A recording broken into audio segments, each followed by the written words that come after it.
Hey guys, welcome to the shop. I am the conservative convict. I am 7 years clean. I did almost 10 years in prison, and now I'm free and off parole. Have been for about 5 years now. And there was 5 things that I did that I had to have discipline and put myself into each individual role. And we started out with part one, which was accountability. Then we moved to part two, which was responsibility. And last week's video, which was part three, and it's perseverance. And today is healing. If you would like to hear more and catch next week's video, please like and subscribe so that you're notified and you're aware of what's going on. Hit that little bell icon. If you have any questions, if you have anything you would like to add, please comment. I would love to talk to you guys. I would love to explain more about my journey, where I am now, where I started from as a common criminal, and so I can help you guys, so I can better my community. I can be a good citizen to those around me. Even if you're across the country, you're still a citizen of this country, and I would love to be of any help that I can be while being a father, a husband, and a Christian.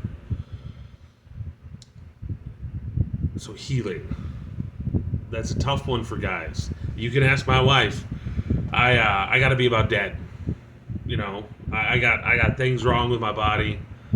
I got some things I need to work through in my head, and I push it off. I'm fine. You guys that are watching this, you know what that means. I'm fine. I'm not fine. And I wasn't for a very, very long time. I was not fine. I had issues I was running away from. I struggled with feelings of abandonment from my father leaving when I was very little. I don't remember him leaving. And my stepdad, he stepped up hugely, and he tried to fill that role. And he taught me so many lessons that I use today. And I still am trying to teach my children that. But he wasn't my father. So I ran away from that. For years, everyone thought, oh, well, he's just a bad kid, or, oh, he's just misunderstood. No. If I would have just thought about it for a little bit, I could have boiled it down to, I don't want to feel that sense of abandonment again. And so I ran from every single one of my bad feelings: sadness, depression, anxiety. I'm a tapper and a mover, so making these videos are a little difficult for me. I mean, even off screen, you know, I've always touching something. I'm moving around. I always ran away from that. I always ran away, and I always would also run away from anybody that was trying to get down to that, what the issue was. And I never healed. I never wanted to, because then I would have to feel it. I'd have to feel it in its entirety. And that cropped up a whole bunch of other issues, you know. So my base thing that I believe that I started with, was issues with abandonment. And that led to, well, I gotta please everybody. And so for years I tried to be a jock to the jocks, a goth to the goth, smart kid to the nerds and the teachers, and I tried to be everything for everyone.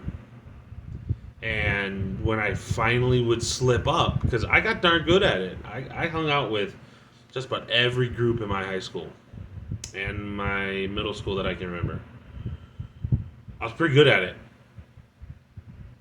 There wasn't a crowd that I couldn't find a way to become a part of it until something happened. I'd slip up. The jocks found out that I like D&D, or the nerds realized that I hung out with the jocks, or whatever the case may be, and I would get caught up, and that led to one of my biggest second things past abandonment, and that was I would push everybody away. And to me, when I pushed you away, it wasn't like, oh, I'm not going to talk to you for a week. It was like, I'm going to run away and go live in Chicago for a while at the age of 15. And I did that to my stepfather. I did that to my mother. I did that to all my family members, every single one.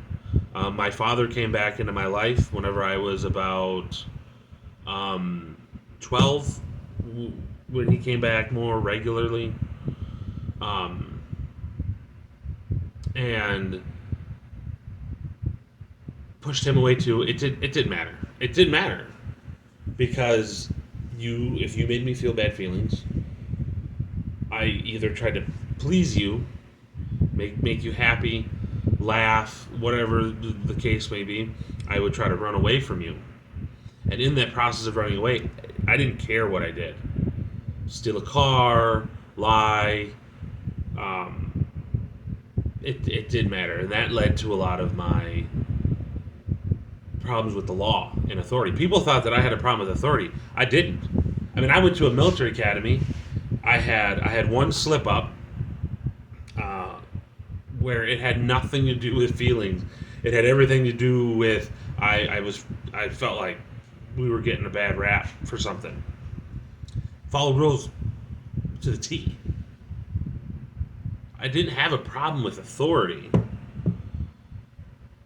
It was that I had a problem with my feelings. I had a problem with things that I never let anyone see, because if I let you see it and you don't like it, you might run away. And then I'd be left alone. I'd be abandoned all over again. And so that's kind of where it started. And then from there, other little pockets, relationships with women, girls in high school, relationships at work. I couldn't hold down a job to save my life because I didn't want to feel bored. It was another bad feeling. Everything. It was just all boiled down to one simple thing. I didn't want to feel that feeling of abandonment. And every bad feeling felt kind of like it. So I run away. Well, once I figured that out, once I learned, okay, I need to get this under control. This feeling is what I need to take care of. And does healing mean forgotten? No, not even close. Does healing mean forgiven? No. You can forgive. I've completely forgiven my father. I love my father. We actually have one of the better relationships that we've ever had right now. I like talking to him. I like texting him. We don't do it as much as we should because we're guys, and we don't really keep up with each other the way that some people want us to. But it doesn't mean you have to forgive if your healing is needing to come from something that had been done to you. But the thing is you need your healing, or you're either going to be miserable. You're going to be miserable and chase happiness, or you're going to be miserable and you'll be in prison. Those are your options. Because no matter what you do, if you're carrying that, if you're carrying that on your back, it's never going to go away. You got to figure out how to heal. That doesn't mean getting rid of it. It means learning how to put it down. You know you got to pick it up. You know you're going to have to deal with it again. Because something's going to happen in your life that's going to simulate almost to the T what happened to you in whatever that healing is necessary for. You got to put it down. That's the healing. And you can't ever forget how to heal. You can't forget how to put it down. Because you'll be back in that miserable state. And as prisoners, we know how far we'll go. And for a lot of us, that line's pretty far. And if you're miserable, you'll walk to that line. I don't want anybody to have to think they have to get to that line. If you need healing, if you're still thinking about things that happened to you years ago, you need to get it figured out. If you're still struggling with other emotions, other tendencies that you have, you need to get healing. Because everything, there's almost always 2 or 3 main things that are controlling everything. And they're typically so buried under everything else. You gotta dig. You gotta find them. Think of it as like layers in the earth, right? This is a weird analogy. I like these things. My wife can't stand them. Your top layer is usually the irritation you show your coworkers, stuff like that. This is the stuff that, if you're like in my situation, this was like your petty theft. This was your initial criming stuff. This is the things that you can brush off real easy. And then there's the next layer. It's a different, complete thing. And that's kind of what creates the things from above. So let's say your coworkers irritate the crap out of you. It's not anything they're actually specifically doing. They're not targeting you, but they irritate the crap out of you. Maybe your wife irritates you. Maybe your husband irritates you. And they irritate you the same way that he does. Or maybe your brother did. Or a cousin. Someone else in your family. So that comes down, and that's a bigger deal down there. That's a bigger rock in that soil, in that earth analogy. Go down another layer. Things are getting bigger. Things are combining. Now maybe you have an issue with depression. Maybe you have an issue with self-harm. Maybe you have an issue with anger. A lot of my things would end in anger, and I was one of those guys where I was either not angry or I was angry. There was no build up. There was no oh, I'm 10% angry or I'm just a little angry. It was, if I was angry, I was 100% angry instantly. And that anger going down another layer was tied directly in with my issues of abandonment. And that was my big thing. That was one of my big things. And for me, that's so far in my life, that's the only thing that I found that was really causing me problems. Because everything else that was big in my life was above that. My self-worth, my self-esteem was all connected to that. Now, you may have a few things that you got to heal from. A few initial things. Most of them probably happening in childhood. Most of them, in the instance, if you knew the true story, it may not even be that bad. But they left something on you. They put something within your own sphere that is causing major issues, that are causing problems that you need to get past. Well, until you heal from them, until you can put that bag down, that problem off your back, and set that on the ground and walk away, knowing that you'll have to deal with it again, but that for this moment you are absolutely free of the issues that you have, you're never going to escape it. And I don't know how it is with you guys. I don't know how it is with other men. But because I couldn't put it down, I was self-conscious about it. Everyone could see I had issues. Everyone could see. They could read my thoughts. They can see how I move, how I act. And because of that, I would either avoid people, certain people, or I would put on a show so that the people that I didn't avoid liked me more. And they wouldn't run away from me, even if I did tell them my story.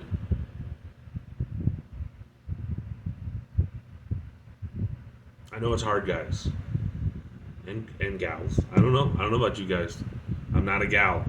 So I can't speak for you, but I know for men, you're told you don't need healing. You don't need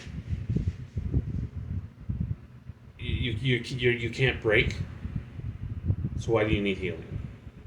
I'm telling you right now, you could run a car a pretty long way with a messed up radiator if you keep putting something in it.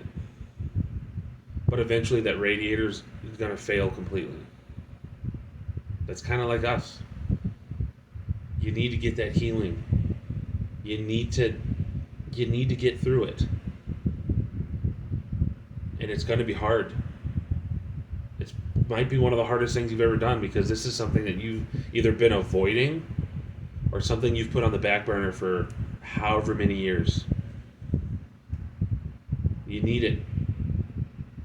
There's no way around it.